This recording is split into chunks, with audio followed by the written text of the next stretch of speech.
What's up, everybody? Nicholas Natt with the Natt Fitness Method, and you are here because you believe in health and wellness and fitness. But you also believe that having the knowledge behind health, wellness, fitness, or anything regarding your goal is not enough. So the goal with this show and company are to be able to provide you with the strategies and the tactics to help you execute on your dreams. You crazy mother.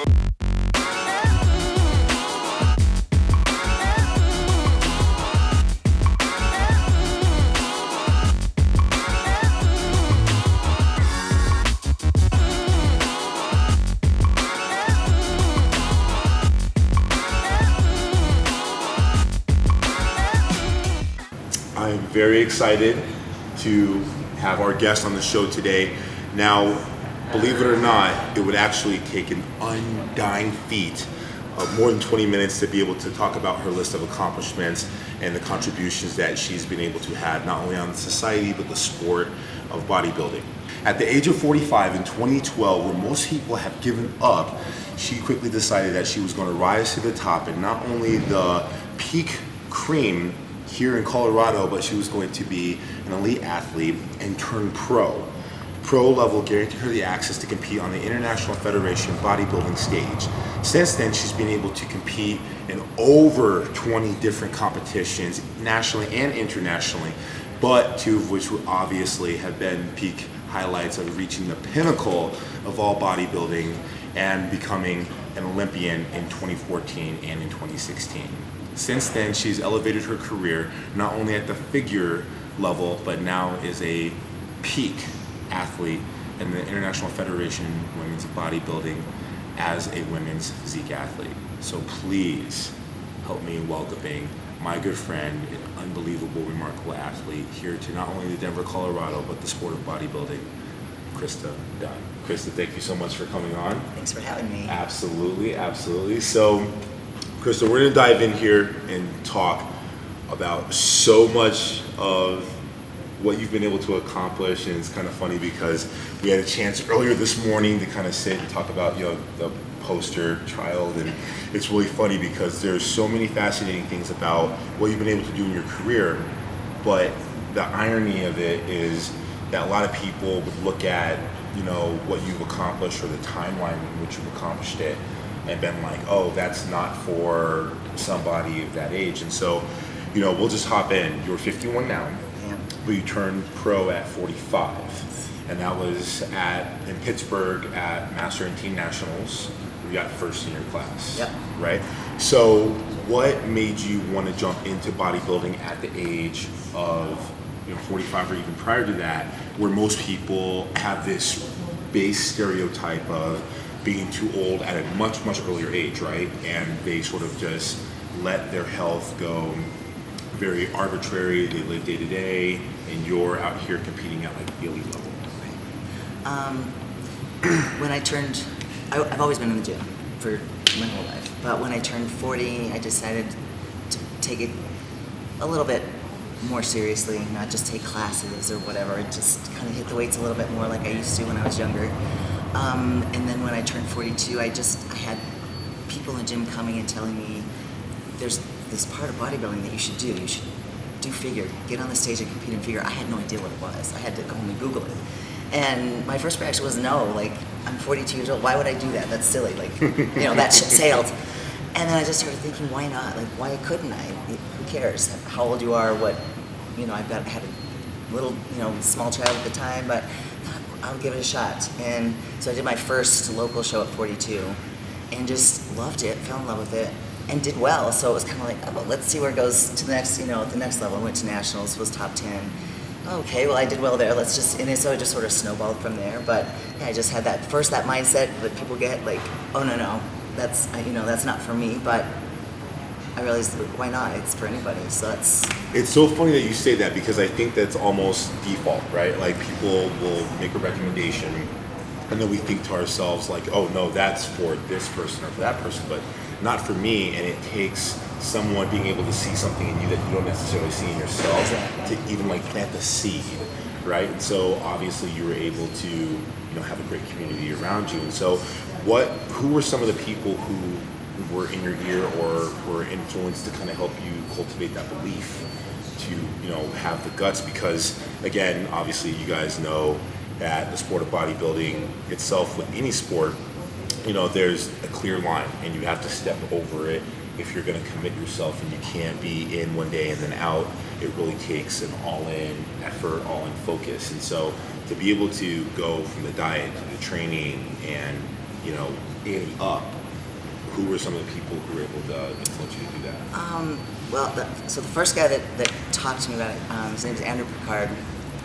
He used to work with Carla Sanchez and her clients. So he was the guy that actually brought this into my brain and said, this is what you should do. And then I reached out to everybody that I could find at the gym that had competed before or had been anywhere near the sport, and just picked their brains. Same thing, just what do you think? What I need to do? Look at me. I'm like, do I fit this mold? Do you think I could get on stage and actually do well? So, I mean, just countless, and just mostly like amateur competitors, other competitors that I knew I'd be on a stage with that had done the same thing, and you know, just really just grasped everybody that I could. And I mean, even Carol Semple, you know, helped me pose. Like, I have no idea what I'm doing, you know. So I mean, for me, it was reaching out to everybody that I could to get all the knowledge, because I didn't want to get up there and look like an idiot. At least, I wanted to be like have some knowledge before going into it, and then so yeah. And I feel like that's either for you and you know, or like you don't want to have anything to do with it. So clearly, you sipped the Kool-Aid and were like, yeah. yeah. Well, I competed back in the '90s, so I had the sip like early on. Yeah. Okay, back when it was just women's bodybuilding. Gotcha. I did it for a couple years, and then when it was suggested to me again, it was like, I did that before, but then I remembered, you know, the food manipulation, how it changes your body, what you look like.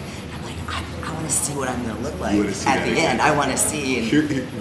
So when you decided to do it again, had they moved to the 2-piece and figure, or was it still 1-piece figure? I started the year after they stopped the 1-piece. They just, okay, so you're right on the line. Yeah. You were right on the line. I have to buy 2. Pioneer. You guys probably have no idea what we're talking about, but it was exciting back in the day when 1-piece bathing suits, were in, and they made the transition to the much better 2-piece, much better.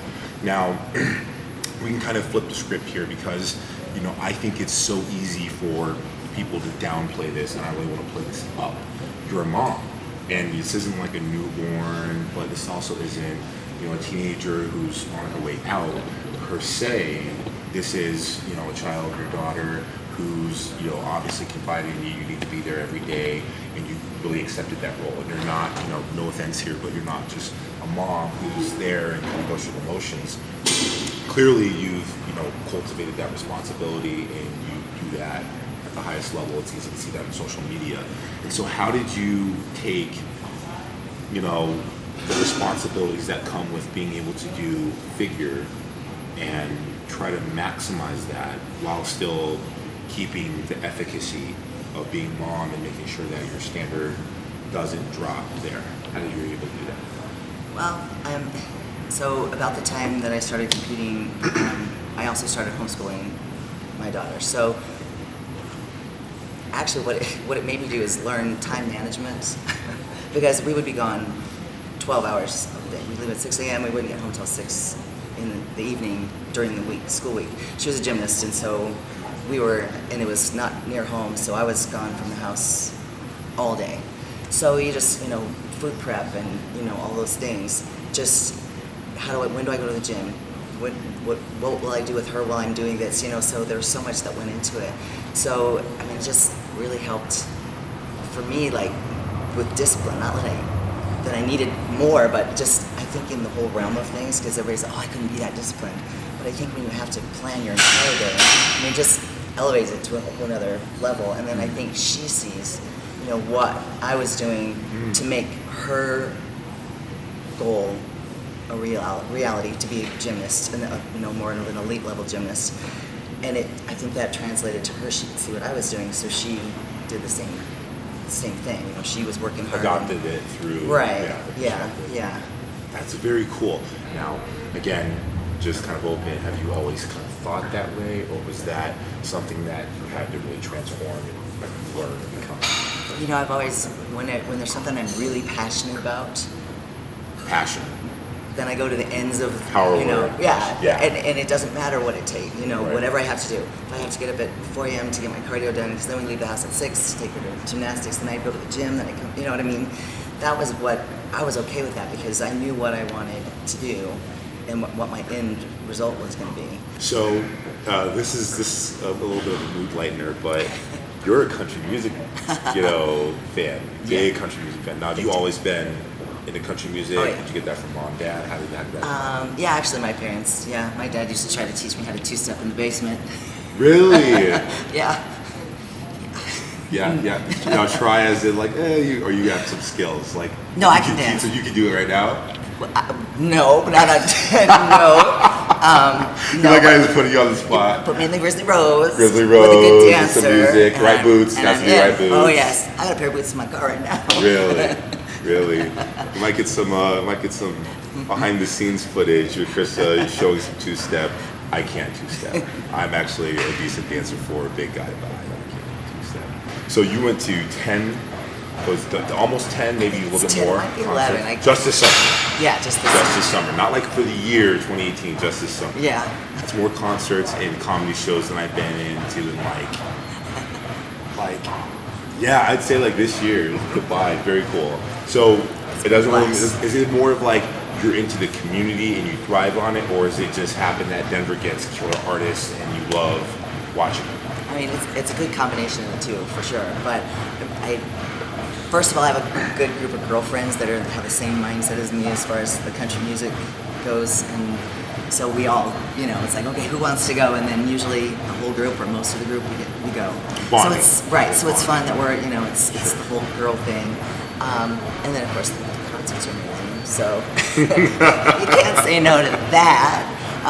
And then just we go to the Grizzly Rose. They have concerts, and it's kind of the same group of people that go there. So we've met a lot of people and friends, and so our group has gotten bigger and bigger. And now when we go places, we were up in Cheyenne for both weekends of Frontier Days and running into all kinds of people that just because. Do you see a lot of the same people? Like you'll see at one concert, you see at another concert. Yeah. I get it's a big community. There's a lot of people, but it's like small too. Yeah, definitely. Very cool. You've been able to do over 20 professional shows. I've done over 50 shows. I mean, I had to correct. I was going to correct you earlier about it. Yeah, no, I've done like 50 shows. But to do those mini drops, and again, people are like, oh, we've done 20 or 30. To do, I was going to say over 20 because 15 is a lot, but I think there's a certain level where you really have to enjoy doing this. It's hard on the body, it requires an inordinate amount of time, and that's per drop. Rachel, what's the most shows you've ever done in 1 year? So when I went to the 2014 Olympia, I did, I think, without going and looking, 12 or 13 in 12 months. And that was because I was on my way to qualifying, and there was nothing that was going to stop me from qualifying. So I did every show I possibly could, and I qualified. So was it painful? Yeah, but it was worth it because that was, everyone's ultimate goal when you're a professional is to go to the Olympia. That's the Super Bowl of bodybuilding. So when I was on my way there, I couldn't just sit back and say, okay, well, I'm not going to do any more shows and see what happens. I was going to make it happen, and then I did. It's so easy because people think that the human spirit and that will that comes associated is only so strong, and so how do you put yourself in a mindset when I want to say biology kicks in and is almost pulling you away from that? You know what I mean? How are you able to put people and things around you to help keep you on a state of progression?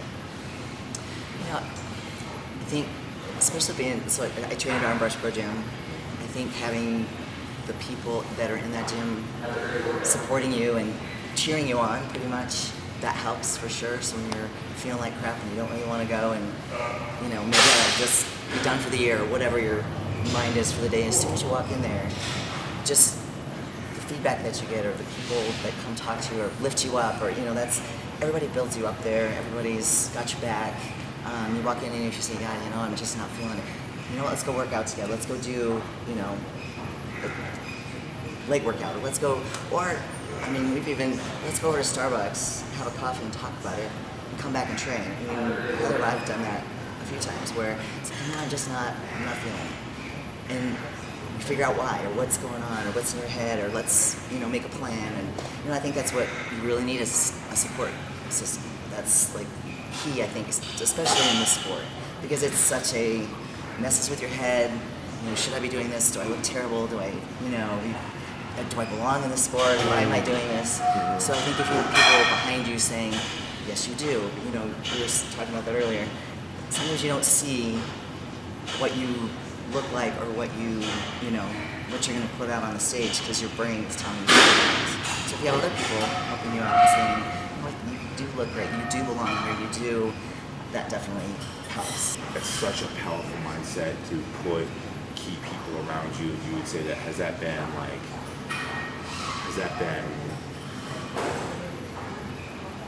a isolating factor?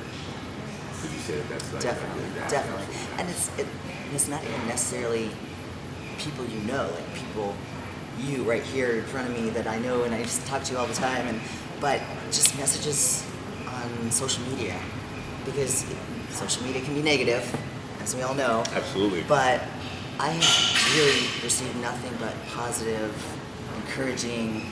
You inspire me. Like I get it so much that helps too. So when you're feeling down and you're feeling crappy, and at least for me, that when somebody says, I just love that you're the same age as me and you're doing this, and I would love to do this. So I would look at your Instagram every day, and it inspires me, and it makes me do different, have a different mindset or a different lifestyle. And that makes me say, all right, I'm going to the gym because that person's watching me, that person's seeing what I'm doing. And if I'm like, yep, not going today because I'm, what's that in your head, yeah, in for sure. So that helps, for me, for sure. I have another question for you, the last question. But before we do that, how can anyone who's watching this connect with you personally? So I'm on Instagram. My handle is OneBuffMom. It's the number 1 Buff Mom. Facebook, just Krista Dunn. I have a fan page and a personal page. I think my personal page is probably full, but I have a fan page. And then Twitter, I'm the same. It's OneBuffMom. So, and I have a website too. It's KristaDunn.com. Yeah. So my last question, Krista, is what is the impact you want to be able to leave, not just on the sport of bodybuilding, but in the mind of somebody who might think that their time has run out or they don't have any time left? Well, obviously, I haven't let age stop me from doing what I'm doing. So, I just want to show, there is no limit. We're not a piece of fruit. It's you're not done because somebody thinks you should be, or that whatever, because of your age. So I would just I get messages. It's like, oh, I'm 42 and I was thinking about competing, but I just think I'm too old. It's like, stop saying that. So my impact, I want people to say, even just go do a show, see what it's like. Don't worry about how old you are, and you're gonna get better. Go on my Instagram page, you can find I do before and afters. My first show when I was 42, not so much. And I look a whole heck of a lot different now at 51. I look better now for sure. But it's just, it doesn't have to be, this is the way I look forever. You can change it, you can make a change if you change it up here. So just have that mindset that age is just a number, it doesn't matter. So that's, I'd like to have more people just, even in just normal life. You can, your life doesn't end just because you're a certain age. You can have fun and enjoy your life, enjoy the people around you, and without worrying about how old you are. Well, as long as you're passionate about it. Right. Yeah, definitely. Awesome. So, you guys have heard it from Krista. You've heard it from me many times. Passion is the seed. You're not a piece of fruit. In the wise words, you're not going to expire. And I think the big take home there that I definitely have received is other people's opinion of your work does not have to be your own reality. And so I hope you guys have taken these lessons, figure out how you definitely cultivate them in the pursuit of your goals. And as always, my friends, feel free to reach out and connect with me at fitness.com. Till then, and next time, be legendary.